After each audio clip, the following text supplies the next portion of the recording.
Halo Digiters, balik lagi sama saya Arya, dan ini adalah Redmi Note 11.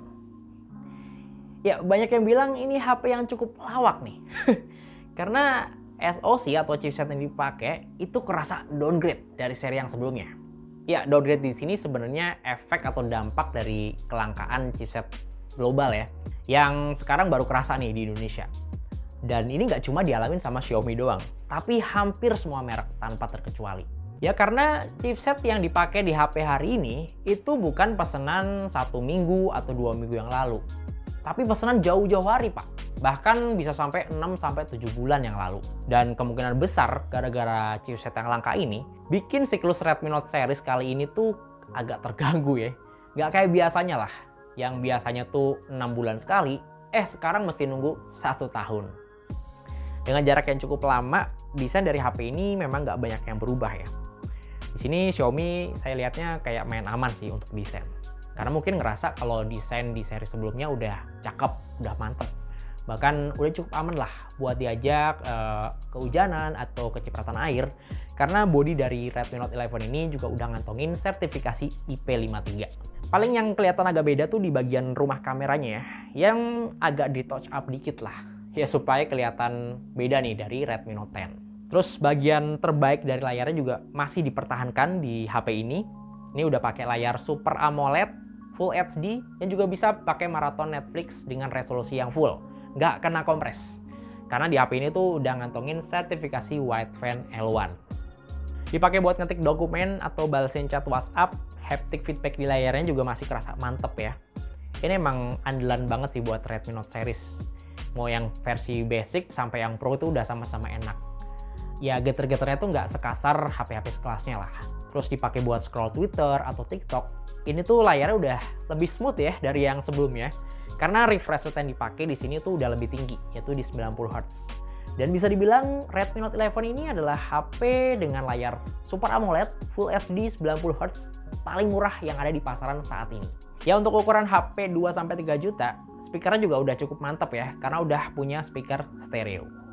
Kalau untuk softwarenya, Redmi Note 11 ini tuh udah pakai MIUI 13 yang terbaru, nggak perlu update-update lagi.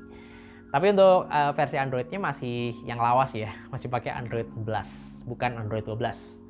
Dan saya sendiri juga belum tahu kapan bakal dapat update-nya lagi. Tapi sebenarnya MIUI 13 di sini tuh udah berjalan cukup optimal, apalagi ditandemi dengan refresh rate 90 Hz, transisi dan animasinya tuh udah ngacir banget. Udah beda lah pas dibandingin dengan MIUI 12 di awal-awal rilis dulu yang banyak bugs-nya. Kalau ngomong soal bugs, MIUI 13 ini masih ada sih beberapa bugs, cuma nggak begitu ngeganggu lah. Dan kadang-kadang doang kejadiannya. Kayak misalnya pas lagi nge-tap icon di daftar aplikasi tuh kadang-kadang suka nggak ngerespon. Terus pas lagi nerima panggilan WhatsApp, itu pas mau swipe up, itu kadang-kadang juga layarnya nge-freeze gitu. Tapi ini ya nggak sering kejadian lah, masih cukup bisa dikompromiin. Sementara untuk iklan, MIUI 13 di Redmi Note series itu ya masih ada. Karena ini udah jadi bagian dari bisnis modelnya Xiaomi kan. Nah, salah satu yang baru di Redmi Note 11 ini sekarang udah punya NFC. Ini buat para komuter atau buat Anda yang tiap hari lewat jalan tol bakalan kebantu banget sih sama adanya NFC di HP ini. Karena kalau mau top up e-money itu bisa langsung dari HP-nya. Oh ya, di awal-awal kan saya sempat mention ya, downgrade dari SoC atau chipset di HP ini. Dan emang bener nyata adanya gitu. Ya, di sini Redmi Note 11 pakainya Snapdragon 680. Ya mungkin secara angka bakal kelihatan kayak upgrade-nya 678 di Redmi Note 10 ya. Memang secara fabrikasi cukup menjanjikan karena udah pakai 6 nanometer. Tapi secara performa, Snapdragon 680 di sini tuh bahkan punya mesin yang lebih rendah daripada 678. Ini saya ngomongin mesin yang buat ngegasnya ya. Karena di 680 ini masih pakai A73. Sementara 678-nya Redmi Note 10 itu pakai yang lebih baru, yaitu A76. Kalau dipakai buat mabar Mobile Legends, SoC di sini sih udah teroptimis cukup bagus ya. Ini udah bisa main di grafis ultra, terus high frame rate 60 fps, dan performanya juga relatif stabil lah, sekitar 10-20 menit pertama. Setelah itu performanya emang agak naik turun ya, apalagi kalau udah anget-anget dikit nih. Dan pas lagi ngadu skill gitu di depan tower musuh yang udah agak lebay visual efeknya, itu kadang-kadang mulai lag dikit-dikit. Tapi masih cukup playable lah buat main Mobile Legends dengan settingan paling tinggi di sini.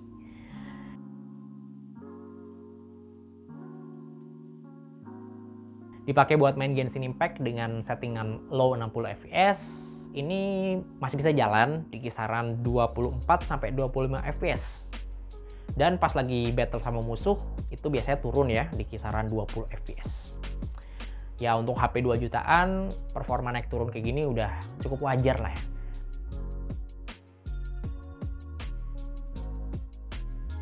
Yang nggak wajar tuh kalau buat main PUBG Mobile di sini. Ini cuma bisa main di settingan smooth high doang, yang artinya dia cuma bisa jalan di 30 fps. Ya cukup stabil sih 30 fps-nya. Tapi lagi-lagi bakal kerasa kurang nyaman lah buat main PUBG Mobile dengan settingan kayak gini. Minimal nyamannya main PUBG Mobile ya di settingan smooth ultra, udah jalan di 40 fps. Yang mana itu pergerakan karakternya jadi jauh lebih smooth dan lebih mantep lagi.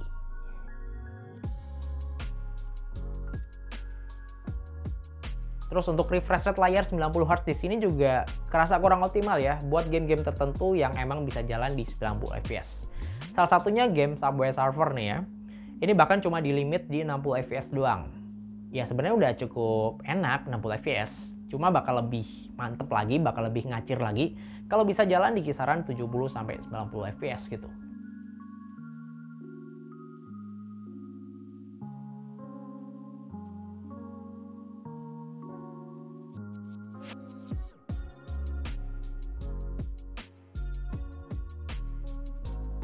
Untuk baterainya di sini kapasitasnya 5000 mAh dan udah cukup aman sih dipakai buat satu harian penuh. Ini saya pakai buat Zoom meeting 1 jam itu ngurangnya sekitar 7%. Terus buat maraton Netflix 2 jam itu ngurangnya sekitar 11%. Dan buat main TikTok sekitar setengah jam itu ngurangnya 4%. Sementara untuk chargernya juga udah cukup ngebut ya dengan output di 33 watt. Itu ngisi dari kosong sampai keisi setengah itu butuh waktu sekitar 30 menit. Dan baru bener-bener penuh itu butuh waktu sekitar 1,5 jam. Dengan catatan itu pakai kabel bawaannya ya. Soalnya pernah tuh saya coba pakai kabel merek lain, itu ngisinya lebih lama pak. Itu ngisi 1 jam aja baru dapat 55%. Kalau untuk foto-foto, kamera utama Redmi Note 11 ini udah pakai resolusi 50 megapiksel. Ya, sedikit naik ya dibandingin seri yang sebelumnya yang waktu itu 48 megapiksel. Dipakai buat foto-foto di outdoor kayak gini itu udah mantep banget ya. Warnanya keluar, terus detailnya juga masih cakep. Tapi memang di beberapa kondisi, apalagi yang lagi terik, itu kadang-kadang hasil fotonya kayak terlalu overexpose lah.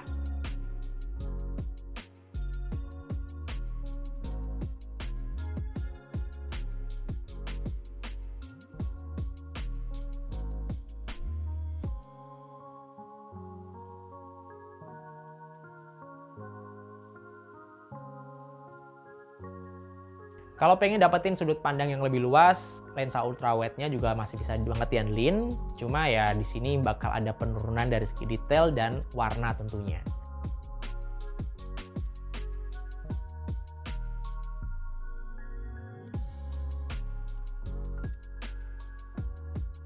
Kalau untuk kamera selfie-nya B aja sih.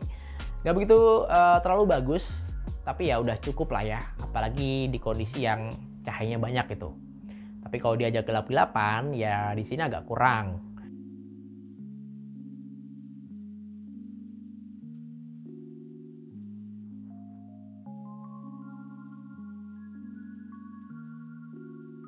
Kalau untuk foto-foto malam atau foto-foto low light, saran saya sih mending langsung pakein night mode-nya ya atau mode malamnya. Karena di sini bisa dapetin foto dengan warna yang lebih enak, terus detail lebih mantep dan juga minim noise. Cuma sayangnya mode malam ini hanya terbatas bisa dipakai di kamera utamanya aja. Nggak bisa di ultrawide, apalagi di kamera selfie.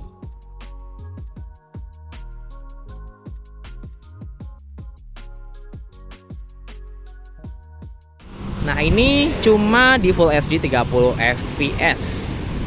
Ya keterbatasan performa ini salah satunya karena faktor SoC yang dipakai sih. Snapdragon 680 yang memang nggak dukung perekaman video sampai 4K. Terus ini pas di preview, pas lagi ngerekam, itu kerasa banget goyangnya pak. Tapi pas udah dilihat hasilnya, sebenarnya sih stabil seperti yang Anda lihat sekarang ini. Kalau untuk autofokusnya gimana nih? Sekarang kita tes ya. Sekarang jam 4:30 sore. Saya cek lagi. Set. Gimana? Kenceng nggak autofokusnya?